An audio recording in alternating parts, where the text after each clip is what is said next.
Bonjour, bonne arrivée à tous. C'est toujours un plaisir de recevoir tout ce panel de journalistes qui sont là aujourd'hui. C'est pas la première fois, c'est pas la deuxième fois, c'est une énième fois qu'on se rencontre.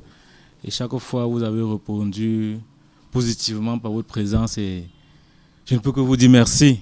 Merci également au porteur de projet Smartphone Technology qui est là aujourd'hui pour nous parler de son projet parce qu'il faut le dire, aujourd'hui la plateforme Tagus Investment accueille de nombreux projets innovants, révolutionnaires même si je peux le dire.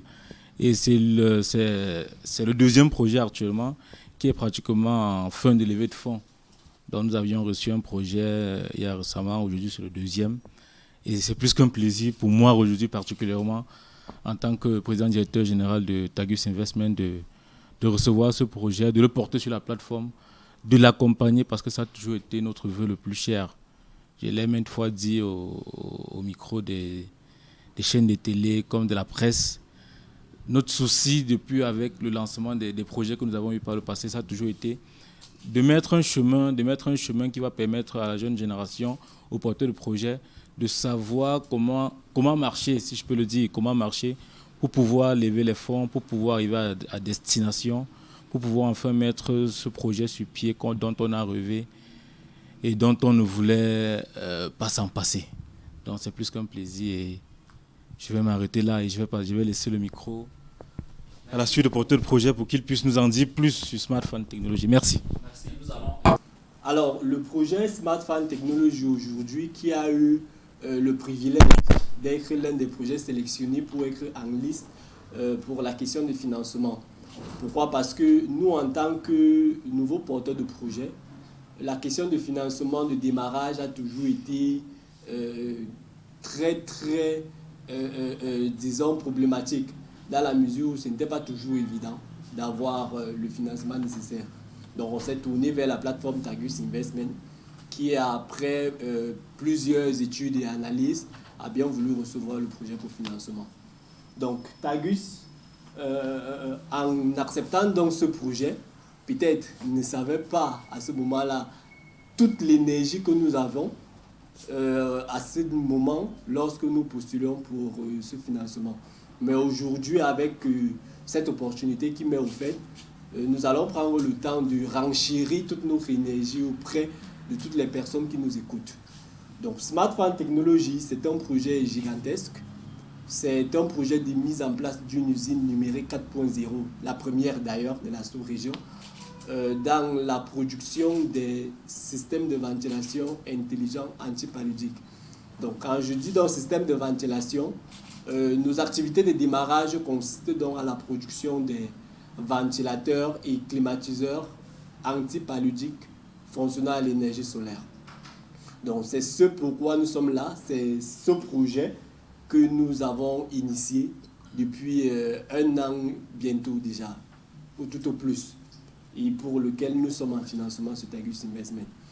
Donc, l'objectif de faire une levée de fonds, c'est naturellement pour nous donner l'opportunité de pouvoir effectivement lancer la phase de commercialisation de nos dispositifs.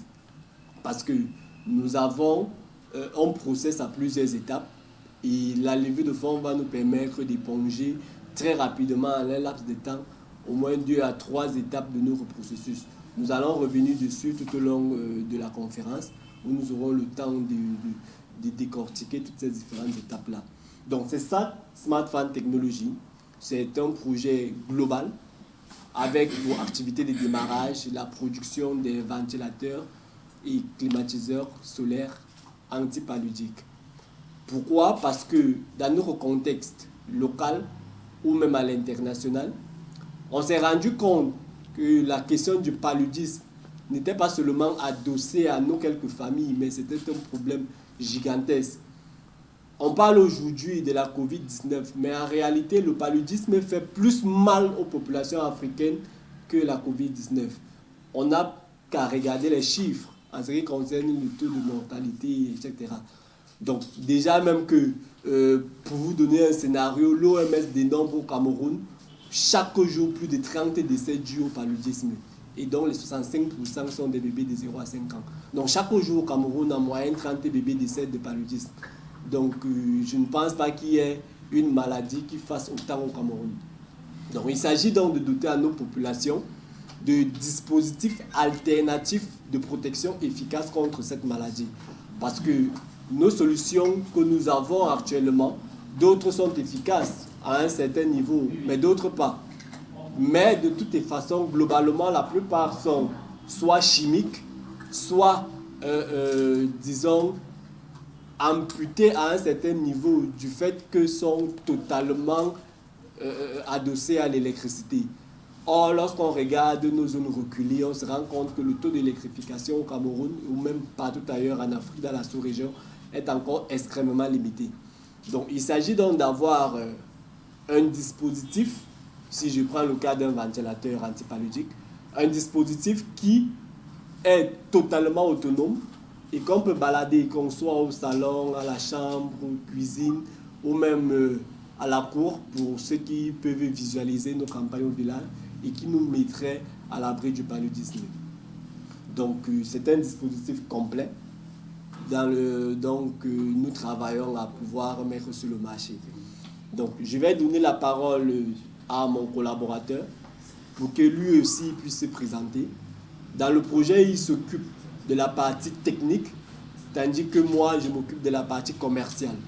Bien qu'étant tous les deux ingénieurs au départ, durant ma formation, j'ai eu à avoir une autre complémentarité dans le marketing, la gestion d'entreprise, le business et les affaires, dans l'optique de créer justement là ce détachement, afin qu'on puisse être davantage complémentaires. Donc lui s'occupe de la partie technique et moi de la partie commerciale. Donc je vais lui laisser la parole afin qu'il puisse également en dire quelque chose. Ok. Bonsoir à tous. Et merci pour l'honneur que vous nous faites de nous accueillir ici. Moi, je suis l'ingénieur Yann Tamba. Je suis ingénieur en système intelligent. J'étais son camarade, sorti de Polytechnique de Douala. Et le projet Smart Fan Technology est un projet que nous avons depuis plusieurs mois, depuis tellement de mois. Nous avons expérimenté, nous avons marché beaucoup avec ce projet, nous avons fait des concours et tout. Donc du coup, j'aimerais dire merci déjà au PDG de Tagus Invest qui nous permet déjà de faire un pas que je qualifierais de vraiment énorme. Déjà en remportant, en ayant déjà quasiment la moitié, plus de la moitié de la levée de fonds que nous avons lancé. Et aussi, comme Steve vient d'expliquer concernant le projet, en gros, si on doit dire Smart Fan Technology est juste un ventilateur que nous faisons adapté à nos réalités. Nous utilisons des systèmes qui ne sont pas du tout adaptés à nos réalités. Nous utilisons des téléphones sur 37 degrés. Je ne suis pas sûr que celui qui a conçu ça l'a conçu sur 37 degrés. Nous utilisons des ventilateurs qui ne sont pas adaptés à nos réalités. Nous avons des coupures d'électricité. Nous avons, nous avons même la phobie des moustiquaires. C'est vrai, c'est partagé partout. Mais je veux dire que la majorité des systèmes que nous utilisons, la majorité des systèmes de ventilation que nous utilisons ne sont pas adaptés à nous. Ça a été fait pour des gens, pour leur population, et puis nous forçons ça en fait dans notre contexte. Là, nous concevons un système qui est textuellement adapté à nos propres problèmes. C'est parce que je vois que Mbombo souffre au village que je fais un système qui est adapté à Mbombo. C'est pas parce que je ne prends pas un ventilateur qui a été fait pour un Thaïlandais, qui a été fait, je ne sais pas trop, je prends et je veux le forcer, bien l'adapter forcément à notre réalité. Donc voilà déjà, c'est, je dirais, un pas de plus vers une autonomie technologique, un pas de plus vers la conception de nos propres systèmes, vers la consommation de notre propre connaissance. Donc je dirais ça en gros parce qu'il a déjà parlé de la maladie à laquelle nous attaquons. C'est un grand classique, mais c'est quelque chose qui ne veut plus quitter l'Afrique. Le paludisme, c'est quelque chose qui est lié à l'Afrique. Donc, nous nous attaquons à cette maladie-là en particulier avec un système un peu innovant. Bon, nous le trouvons beaucoup plus innovant et beaucoup plus adapté qu'une moustiquaire imprégnée. Donc, en gros, concernant la solution, c'est ce que j'ai à dire. Et le reste, n'est-ce pas, je vous laisserai le temps de le découvrir pendant la session de questions-réponses. Merci beaucoup. Alors, à l'un de vos propos, vous avez dit tantôt l'objectif de cette levée de fonds est de permettre la commercialisation des produits Smart Fan Technology. J'aimerais savoir à ce jour à quel niveau se trouvent exactement vos produits. Et deuxième versant de ma question, vous avez dit tantôt que les ventilateurs et les climatiseurs que vous êtes en train de produire sont adaptés à notre réalité. J'aimerais savoir comment est-ce que vos produits combattent le paludisme. Merci. Okay. D'accord. Là, à Douala, nous sommes en train de mettre en place l'usine pilote de production. Donc, comme je l'ai dit, Smart Fan Technology, c'est un projet qui se veut être une usine numérique 4.0. Donc, la finalité, ce sera ça, mettre dans un site industriel toute une industrie de production. Mais avec la levée de fonds que nous avons initiée à Tagus Investment, l'objectif était de pouvoir déjà installer un site disons, hybride. On parlerait d'une unité pilote pour pouvoir tester le marché et tester nos premiers produits. Alors, l'objectif de la levée de fonds part déjà sur le principe où nous voulons stabiliser nos prototypes. Ça, c'est de 1. C'est-à-dire que terminer la recherche et développement, que nous sommes en train de terminer déjà.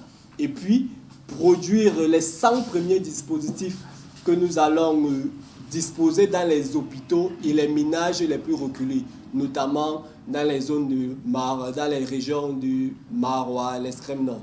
Je voudrais savoir si c'est pas un mimétisme, parce qu'on a vu des ventilateurs pulvérisants prendre de l'ampleur pendant cette période du Covid-19. Donc je ne sais pas si c'est sur ce modèle-là que vous avez calqué le fonctionnement de votre appareil. Vous voyez, vous suivez mon regard. Dans les administrations, quand on passe pour, comment je vais dire, stériliser, voilà. On a des ventilateurs pulvérisants dans les grandes administrations. C'est sur ce modèle-là que vous avez calqué le fonctionnement de votre appareil, première question. Deuxième question, je voudrais savoir quelles sont les actions que vous avez engagées pour l'homologation de votre produit, parce qu'on ne se lève pas un matin pour dire qu'on crée un produit antipalytique. Donc il y a un ensemble de process qu'il faut suivre, puisque vous êtes en contact avec le ministère de la Santé publique. Vous pouvez mettre un produit sur le marché et les organisations internationales, l'OMS, disent que le produit est bon. Voilà. Quelles sont les actions que vous avez engagées et qu'est-ce que vous fait croire vraiment que votre produit combat le paludisme? Quels sont les experts en médecine qui sont dans le projet? Donc, on souhaitera avoir différentes informations là-dessus. Je vais reprendre la première question. Il dit que nous avons calqué le modèle. Pas du tout, déjà parce que notre ventilateur est pensé et ses plans 3D sont bien avant la période du Covid. Donc le Covid, en fait, nous a trouvés, en fait. Donc comme j'ai dit, le ventilateur Smart Business, on est entré dans une Smart Fan Technology. On est entré dans le projet, je crois, c'était fin l'année passée, non? Oui. Voilà. Nos modèles sont dessinés, conçus bien avant la période du Covid, en fait. Voilà. Donc du coup, je ne sais même pas comment fonctionnent les systèmes d'organisateurs. Moi, je n'ai pas vu, en fait. Bon, j'ai dit par rapport à moi. Donc je vais laisser le soin de répondre. Oui, tout à fait. C'est pour enchérir ce qu'il disait, c'est loin de là. C'est vous qui nous informez qu'il existe des ventilateurs. Mais sauf que lorsque le Covid commençait, on a eu à dresser au ministère de la Santé un projet. C'était un produit que nous avons également pensé. On l'a appelé EcoAir Anti-Covid, EcoAir Covid-19. En fait, c'était un projet de création d'un ventilateur qui permettrait de désinfecter à grande échelle les grands lieux publics. On a eu beaucoup de rendez-vous dessus, mais après, c'est arrivé, nous on l'a abandonné parce que c'était un peu déjà fastidieux par rapport aux lourdeurs administratives. Mais pour ce qui est de notre process, non, c'est totalement de la réinvention. C'est-à-dire que nous partons de zéro. Pourquoi? Parce qu'on se dit, avec notre usine de production, ça ne servira plus à rien d'acheter notre ventilateur qui vient de l'Occident ou de l'Asie, etc., pour pouvoir l'utiliser ici. Donc c'est carrément partir de zéro que nous sommes en train de faire. Donc rien à voir avec une copie d'un modèle qui est actuellement en vigueur pour d'autres processus. Maintenant, pour votre deuxième question, pour la question d'homologation, etc. Oui, en effet, il va de soi. Et votre question est très pertinente. Si bien que pour ça, nous avons pris part l'année surpassée au premier, comment on a appelé ça, la foire internationale du jeune chercheur africain que le ministère de la Santé publique, conjointement avec l'organisme privé qui pilotait l'opérationnel, a organisé. Et c'était totalement géré par le comité scientifique. Voilà, pendant cette cérémonie, pendant cette foire, c'était ici à Halle en 2020 d'ailleurs, à Eco Park, nous avons entrepris déjà des démarches avec le comité scientifique. Ça, c'était déjà qui nous ont donné des procédures par rapport à un certain nombre d'études que nous devons faire. Mais déjà, dans notre équipe, nous avons 2 spécialistes dans les sciences biomédicales. Nous avons 2 diplômés en master recherche en sciences biomédicales. Donc, l'une est membre même d'ailleurs du comité scientifique. D'ailleurs. Donc, toutes nos recherches, nous les faisons en s'adossant sur les principes, n'est-ce pas, du comité scientifique, voire du ministère de la Recherche. Et en fin d'année, c'était en février, je vais dire en juin de l'année dernière, nous avons déjà initié une demande auprès du ministère de la Santé. Parce que pour pouvoir faire passer un produit sur le marché, il faut avoir l'autorisation du ministère du Commerce. Et comme c'est un projet de la santé, il fallait également le présenter déjà au ministère de la Santé. Nous avons adressé une correspondance au ministère de la Santé pour pouvoir avoir une audience, afin de pouvoir avoir cette expertise venant d'eux. Et les travaux sont d'ailleurs en cours pour cela. Mais actuellement, nous travaillons avec l'APME pour pouvoir recommencer cette dynamique. Nous travaillons avec l'agence de promotion des petites et moyennes entreprises pour ça. Mais le projet est également déjà enregistré au ministère de la Recherche scientifique et de l'Innovation via sa délégation régionale qui est à Douala. Le projet est enregistré là-bas. Donc, quotidiennement, nous travaillons avec des rapports que nous déposons pour pouvoir suivre le cours d'évolution du projet.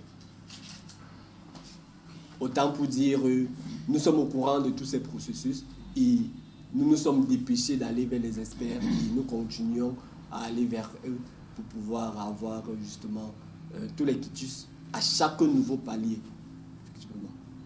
Une question tout aussi simplement, je suis François Gayembala, Oui. du journal Ami le Verbe. D'accord. Combien coûtera, parce que vous voulez innover et vous ciblez, votre cible c'est la population reculée du village, du moins la cible principale. Combien va coûter un ventilateur? Super. Alors, la vente de notre ventilateur se fait par modèle. Nous avons le modèle de bureau qui est budgétisé à 18 000 francs. Donc, il est possible, de toutes les façons, tous nos modèles, c'est possible de payer par tranche. Ça, c'est notre modèle de commercialisation. Mais maintenant, le plus petit modèle, c'est 18 000. Le modèle classique, comme votre ventilateur que vous avez à la maison, c'est 22 500. 22 500.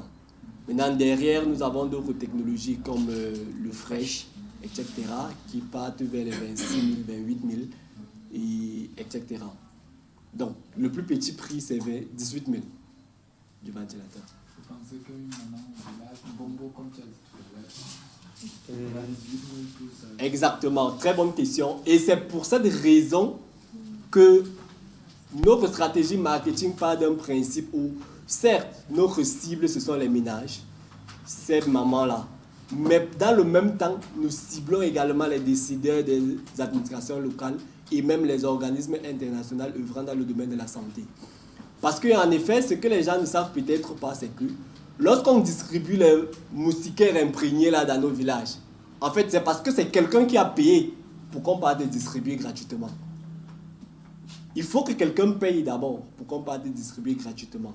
Donc notre cible, c'est alors également ce gars qui paye pour qu'on puisse promouvoir la pénétration de nos dispositifs dans les zones les plus reculées.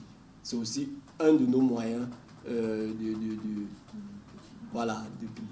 Ils ont tendance à nous proposer des produits sans nous présenter les effets secondaires. Ouais. Alors, vous nous proposez des ventilateurs avec des déodorisants. Est-ce que l'air qui sera relâché, n'est-ce pas, par vos ventilateurs, n'auront pas d'effet? Certes, vous combattez le paludisme, vous chassez les moustiques loin des personnes exposées. Est-ce que votre ventilateur n'aurait pas d'effet secondaire sur la santé des populations? Merci. Okay.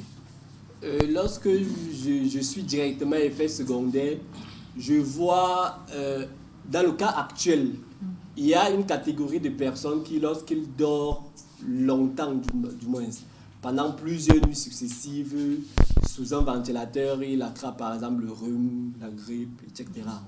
Par exemple, ça peut être ça, ce que vous qualifiez d'effet secondaire.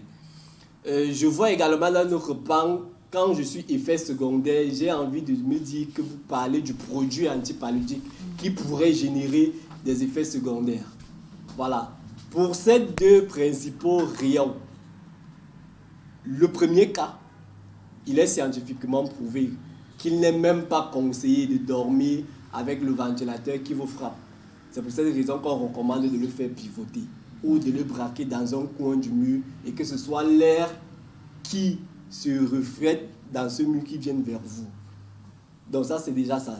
Donc ça veut dire que ça va déjà de la culture vers ces personnes-là. Donc c'est un travail qui devrait également être fait, un travail de conseil auprès de ces personnes-là. Parce que c'est ce que beaucoup ne savent pas. Voilà. Et aussi de la maintenance, parce que quotidiennement, il faudra, pas quotidiennement, constamment, il faudra le nettoyer. Vous voyez, à un moment donné, votre ventilateur commence à être sale au niveau des parois. Mais si vous ne nettoyez pas, il va de soi que ça peut vous donner davantage de maladies. Donc c'est une éducation qu'il faudrait davantage donner à ces personnes, ces utilisateurs-là. Ça, c'est pour répondre de façon pointue au premier cas de figure. Maintenant, le second cas de figure qui concerne le produit antipaludique, non, mais ne vous inquiétez pas, le produit déjà lui-même, il est d'abord 100% naturel. Ça, c'est de 1. Maintenant, de 2, le fait de travailler avec les virologues permet de déterminer exactement quelle est la quantité nécessaire au millimètre près, la goutte nécessaire qui devra être pulvérisée parce que ça sort en gouttelettes. Et lorsque ça sort sous forme de vent, ça s'éparpille. C'est-à-dire, vous ne ressentez même pas ça. La personne qui ressent, ou alors l'individu qui ressent ça, c'est le moustique. Parce qu'à l'échelle, disons, microscopique, c'est suffisant pour lui. Mais ce n'est pas suffisant pour porter atteinte à l'humain. Parce que ça a été calibré par les virologues pour que ça n'ait justement pas d'effet à ce niveau-là. Donc, c'est pour cette raison que dans le système technique, il y a une quantité exacte qui est libérée à chaque pulvérisation pour pouvoir justement assurer justement tout cela. Et c'est un système asservi, donc ça c'est de l'intelligence artificielle comme et tout ça, pour pouvoir justement se rassurer que ce n'est que cette goutte-là nécessaire qui sort à chaque fois. Voilà. Et pour enchérir, je vais dire par rapport aux effets secondaires. Je comprends votre question parce que c'est l'un des plus gros soucis. Moi, par exemple, mon plus gros problème avec la moustiquaire, c'est que j'ai les sensations de brûlure au niveau du visage quand je dors sous une moustiquaire, même si je l'ai lavé 100 fois. Il y a toujours ce produit-là, donc dès que je dors, quand j'ai toujours des sensations de brûlure au niveau de mon visage, justement. Le Montaiga qui n'est pas bien pour la santé, qui est aussi nocif. Donc ce ventilateur, étant donné qu'il pulvérise directement vers vous, donc je peux avoir mon ventilateur là, il pulvérise vers moi. Donc du coup, vous comprenez qu'on prend beaucoup de temps à se rassurer que le produit n'attaque pas la peau, n'abîme pas l'être humain. Voilà. Donc c'est quelque chose sur laquelle on veille le plus. Il y a aussi la question des allergies, justement. Alors, actuellement, une part, pour ceux qui souhaitent davantage investir, parce que nous sommes toujours ouverts, la part, c'est 10 000 francs. Donc, vous avez la possibilité d'être investisseur à partir d'une somme de 10 000 francs que vous débourserez pour l'acquisition d'une part. Alors, nous avons sollicité auprès de Tagus Investment la somme totale de 20 millions de francs CFA. Ce serait un peu illusoire de se dire qu'avec 20 millions de francs CFA, on va lancer la production d'une usine numérique de production. Mais En bon sens, on a pensé planifier et aller étape par étape. Parce qu'en effet, nos études prévoient un investissement total de 265 millions de francs CFA pour pouvoir mettre sur place l'usine de production. Mais maintenant, pourquoi ce décalage de 265 millions à 20 millions? Tout simplement parce qu'on s'est dit nous sommes en site et le site prévoit de partir progressivement. Voilà pourquoi nous levons 20 millions. Ces 20 millions de francs CFA vont nous permettre de toucher effectivement déjà notre marché. Donc quand on parle de 100 dispositifs, ce n'est pas parce qu'on ne peut pas produire plus, c'est parce que c'est notre objectif pour cette première phase qui correspond à ces 20 millions qu'on a sollicités. Avec ces 100 dispositifs, qu'est-ce qu'on va faire et pourquoi c'est important pour nous? Tout simplement parce que ça va nous permettre d'avoir des datas dont on a besoin pour pouvoir aller plus tard, dans 3 mois, rechercher les 260 millions requis. Pourquoi? Parce qu'avec les 100 dispositifs que nous comptons mettre, que nous comptons sortir d'ici la fin du mois de mars, nous allons pouvoir montrer au monde que 100 personnes minimum, 100 foyers, 100 ménages ou 100 hôpitaux dans tout le Cameroun ont testé et validé nos produits. Ce qui fait que dans 3 mois, on aura assez de data, assez de données, assez de comptes rendus, assez de feedback pour non seulement peaufiner davantage notre solution, parce que le feedback peut aussi être négatif, ça nous permet de davantage travailler, tout comme il est positif, parce que ça donne de meilleurs retours et ça nous permet de connaître où est-ce que se situe notre cible. C'est ça en fait notre objectif actuel, c'est-à-dire produire les 100 dispositifs que nous allons occuper et équiper les hôpitaux et certains ménages des zones les plus reculées pour pouvoir effectivement tester et se rapprocher de notre cible. Voyez-vous, on se retrouverait peut-être à Kaélé, au chevet du lit de 2, 3, 4 malades qui souffriraient de paludisme et qui, avec nos solutions, 2, 3 mois plus tard, après être sortis, seraient davantage préservés. Alors à la fin de ces 4 semaines d'essai, les populations sont davantage satisfaites et en demandent davantage. C'est une donnée qui est primordiale pour nous et que nous recherchons, qui nous sera vitale vers la quête ultime des 260 millions nécessaires dans 4 mois pour pouvoir déclencher le mécanisme pour la mise en place de l'usine définitive. Voilà, merci. Pour savoir, parce que quand quelqu'un investit dans votre projet, en fait, il est en train de vous dire qu'il est intéressé par votre business et par votre solution. Il faudrait qu'à un moment donné, vous puissiez être capable de pouvoir l'identifier. Ça, c'est la première limite de ces plateformes occidentales qui ne favorisent pas aisément l'accès vers ce type de données.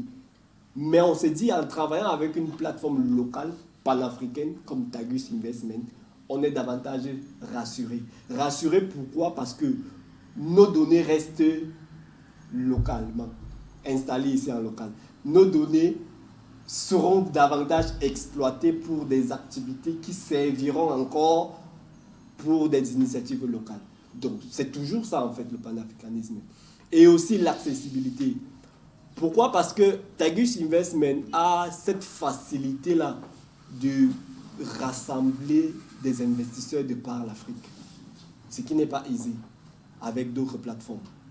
Du moins, ça, c'est notre constat. Parce qu'en effet, avant de venir à Tagus Investment, on a eu quand même le temps de benchmarker d'autres plateformes.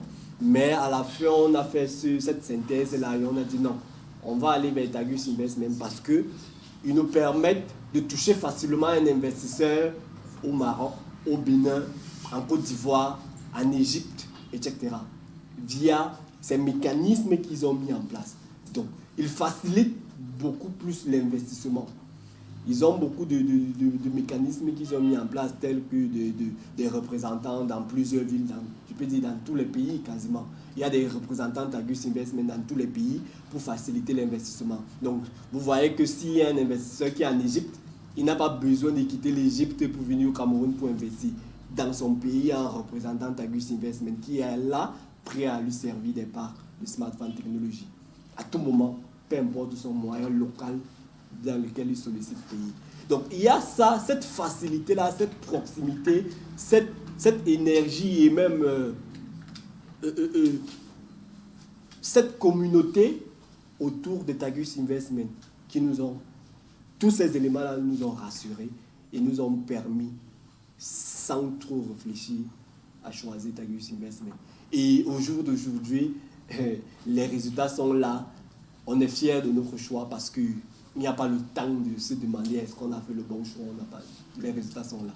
Quand on voit la variabilité des pays dans lesquels se situent nos investisseurs, c'est énorme, c'est gigantesque. Et avec une simplicité, puis on ne peut que dire merci à Tagus Investment pour tout cet apport.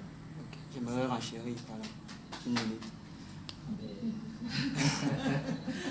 Le confrère a voulu qu'on applaudisse. Non. C'est vrai qu'on n'est pas on peut quand même lui faire cet honneur. Okay. Voilà, autre question. Je voulais... Déjà, gagner, c'est assez relatif, parce que c'est sur plusieurs plans. C'est sur plusieurs plans. Rien que le fait que tout le monde soit là aujourd'hui, rien que le fait que ce projet soit lié à 12 millions, c'est déjà une fierté. C'est déjà une fierté, pourquoi? Parce que, déjà, pour ceux qui ne le savent pas, je suis également directeur de Tagus Drone. Lui, par exemple, on s'est plusieurs fois rencontrés dans des concours de projets. Maintenant, on a pu développer un mécanisme qui a permis de lever les fonds pour Tagus Drone. À l'époque, on avait levé 200 millions de francs, qui a permis d'initier toutes les activités de l'entreprise. Alors, je me suis dit par la suite, et c'est un contexte, c'est un secret de polichinelle qu'aujourd'hui, le Cameroun, comme l'Afrique, a besoin de productivité. Sans productivité, on ne peut rien faire. Et si moi, je me positionne, moi seul en tant que... Si moi seul, je suis productif, et que par exemple les autres ne le sont pas, ça ne va servir à rien parce qu'il y a une complémentarité que tôt ou tard, ça va nous rattraper. Moi qui fais des drones, j'aurais besoin à un moment qu'il y ait une personne qui fasse des moteurs, une autre qui soit dans les pales, une autre qui soit dans les batteries. Cette complémentarité-là qui va permettre à ce que des usines localement installées vont se compléter pour pouvoir mener l'Afrique à des plus hauts sommets. Donc c'est ça qui a été l'origine de base de Tagus Investment. C'est-à-dire, si on doit favoriser, si on doit promouvoir de la productivité, alors il faudrait une plateforme qui puisse transformer les idées que nous avons généralement en tant que porteurs de projet, les transformer et que ce soit une réalité par la suite. Parce que le problème fondamental des porteurs de projet a toujours été de mesure du financement. On ne va pas se leurrer, on ne va pas se mentir. Il peut certes avoir des difficultés dans la maturation du projet. Et quand bien même on a réussi à maturer notre projet, quand bien même on a réussi à avoir toutes les aptitudes qu'il faut pour pouvoir mener à bien ce projet, il reste et demeure toujours la question de financement. Alors c'est de là que naît Tagus Investment. Donc pour revenir à votre question, ça c'était déjà un peu pour situer le contexte. Tagus Investment gagne déjà à pouvoir avoir tous ces porteurs de projets qui sont sur la plateforme. Et naturellement, également, Tagus Investment a ce qu'il prélève sur des projets qui sont sur la plateforme, notamment pour que vous, journalistes, vous puissiez par exemple être là aujourd'hui pour connaître le projet, pour qu'on puisse mener à bien les activités en termes de communication, en termes de marketing, parce que c'est tout un cheminement qui fait en sorte que les projets arrivent à financement. Et l'une des étapes aujourd'hui, cette conférence de presse par exemple, n'est pas organisée pour rien, c'est pour que par la suite, on connaisse davantage le projet. On connaît toute la force de frappe qu'en général ont les médias. C'est pour que par la suite, les gens vont connaître le projet davantage et cela pourra davantage également mener le projet à finir sa levée de fonds. La dame a posé un problème de prototype. C'est le prototype de projet. Je ne sais pas si l'entreprise en a déjà, peut-être elle en a, mais je voulais relever aussi un fait. C'est que généralement, les fonds que Tagus Investment permettent aux porteurs de projet, par exemple, lorsqu'ils dépassent 50% de leur levée de fonds, Tagus Investment leur remet 25% déjà. Les 25% que Tagus Investment leur remet, 25% de l'objectif global, c'est justement pour qu'ils puissent faire des prototypes. Vous voyez? On suppose que peut-être quand vous lancez un projet, on se met dans une position où vous n'avez pas assez de fonds pour pouvoir prototyper votre idée. On se met dans une logique où peut-être vous n'avez pas assez de fonds pour communiquer sur votre projet. C'est donc pour ça qu'une fois que le porteur de projet atteint les 50%, on se dit, waouh, beaucoup de personnes commencent à faire confiance au projet. D'accord, on peut donc déjà lui remettre 25%. Ça, ce n'est pas pour que le porteur de projet aille manger ou bien aille se dire que non, je suis déjà millionnaire. Non, c'est pour qu'il aille davantage faire des prototypes, communiquer sur son activité. Donc je pense que même si peut-être l'entreprise ne pourra pas peut-être envoyer des prototypes par la suite, ça ne saurait tarder parce que toutes ces entreprises qui passent par Tagus Investment tôt ou tard, elles auront des journées de présentation officielle de leur entreprise. Donc, Smart Fan Technology, par exemple, aura une journée de présentation officielle de ces modèles, de son entreprise, où, bien évidemment, vous serez encore invité. Ça, c'était pour enchérir sur... Promo 2023. Par exemple. Justement, pour dire encore, tous ces modèles que vous ne voyez pas derrière, on ne les a pas eu un jour. Mais voilà, aujourd'hui, on peut se vanter d'avoir quelques petits modèles, on peut se vanter de travailler davantage sur d'autres modèles. Et voilà. Smart Fan Technology, je vais parler du premier produit qui est le Smart Fan. C'est un ventilateur intelligent, antipaludique. Dans la mesure où c'est un dispositif qui est totalement autonome, déjà de fabrication locale, faite à base de matières plastiques recyclées. Maintenant, dans le process de fonctionnement, c'est un dispositif qui est autonome dans la mesure où il est dissocié de la notion d'électricité. Pourquoi? Parce qu'il est intégré dans le dispositif une batterie hybride qui lui donne une autonomie de 9 heures de temps. Alors, contextuellement, c'est quelque chose d'intéressant. Pourquoi? Parce que dans notre système, on a généralement ces problèmes d'électricité, etc.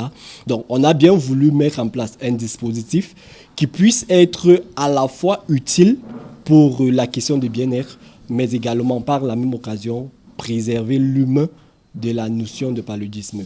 Alors, pendant son fonctionnement, donc, il diffuse une solution faite à base de fleurs d'eucalyptus citronnées que nous produisons également en local, nous-mêmes, qui est donc répandue dans la pièce dans laquelle se situe l'utilisateur. Contrairement au dispositif actuel de protection contre le paludisme, à l'instar des moustiquaires imprégnés, des pulvérisants chimiques, etc., nous avons notre dispositif qui est 100% naturel, totalement biotech. Donc, que vous soyez donc au salon, à la chambre ou dans la cour, peut-être pour ces des zones reculées, vous pouvez avoir votre ventilateur qui est toujours là, fonctionnel et qui vous préserve davantage contre le paludisme et vous donne cette sensation de bien-être.